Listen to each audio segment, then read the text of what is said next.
You aren't short on good activities to help your child grow.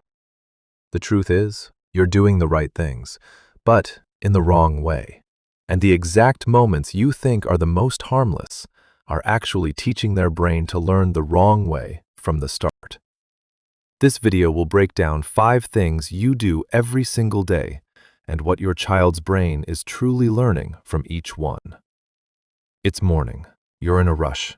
Your child is struggling with their shoes. You blurt out, "Hurry up!" And finally, you just bend down and put them on yourself. You know they should do it themselves, but in that moment, you just want things to move faster. Actually, the problem isn't the shoes. The problem is that their brain just learned something profound from that exact reaction. And it's not just when getting dressed. It's the same when you read to them, answer their questions, let them play, or have them help with chores. Every little action is quietly teaching their brain a very specific way to process things. And if you look closer, you'll see that what shapes your child's ability to learn isn't the activities you choose. It's how you do them every single day. You think you're teaching your child by talking, but they're just learning to tune you out. When you're in a rush, you bark, "Put your shoes on," and follow it up with, "Hurry up, we're late," thinking they just need to comply. Ironically, their little brains process that as a strict command, leaving zero room for actual conversation. The result is a child who responds less, struggles to express themselves, and loses the drive to initiate communication. You aren't talking to your child, you're issuing orders. They don't need to hear more. They need to be involved. And the exact same thing is happening when you read to them.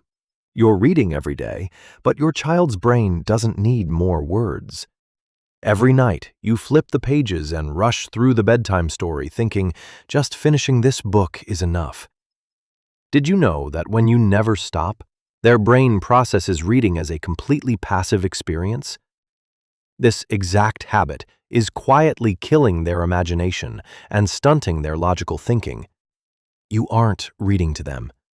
You're just fast-forwarding content through their brain. They don't need you to read more. They need you to pause at the right moments. And there's another area where you think they're learning, while you're actually doing all the heavy lifting. You call it helping, but their brain calls it replacing. Watching them struggle with their socks, you immediately step in with a single thought, "Let me just do it, it's faster." Did you know their brain instantly registers that effort is pointless because someone will always take over? Over time, this completely drains their resilience and kills their problem-solving skills. It's not that they can't do it. They never got the chance. You aren't saving time. You're stealing a learning experience. And when you don't let them act, you don't let them think. You're afraid of them being bored, but their brain needs that empty space. When they whine, "I'm bored," you immediately hand over a phone or turn on the TV with one desperate hope. Just sit still for a minute. Did you know that in that exact moment, their brain gets wired to believe all boredom must be fixed with external stimulation? As a result, they become screen-dependent, losing their ability to generate ideas and sustain deep focus. The truth is, boredom isn't the problem. It's the starting point. You aren't helping them beat boredom. You're teaching them to avoid thinking. And the very last thing you do every day is what impacts them the longest. You think they ask too much, but that's when their brain is working the hardest. When they constantly question everything around them, exhaustion often makes you give half-hearted answers or cut them off thinking, "That's enough for today." Do you realize this reaction secretly teaches them that curiosity is a burden? Over time, this indifference completely crushes their drive to explore and their natural ability to self-learn. The problem isn't that they inquire too much.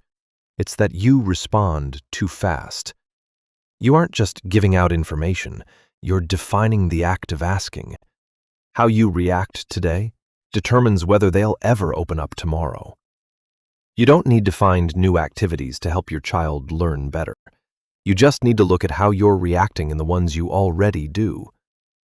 There are parents who react just to make things move faster, and there are parents who realize what each reaction is actually teaching their child. Your child's brain doesn't remember the words you say the most. It remembers how you handle the small moments. This week, there will be one moment you decide to handle differently. Let me know down in the comments, what moment is that? And if you want a deeper understanding of how your child's brain is shaped by every little behavior, you can subscribe to the channel. Everything starts with very small things, but their brain never sees them as small.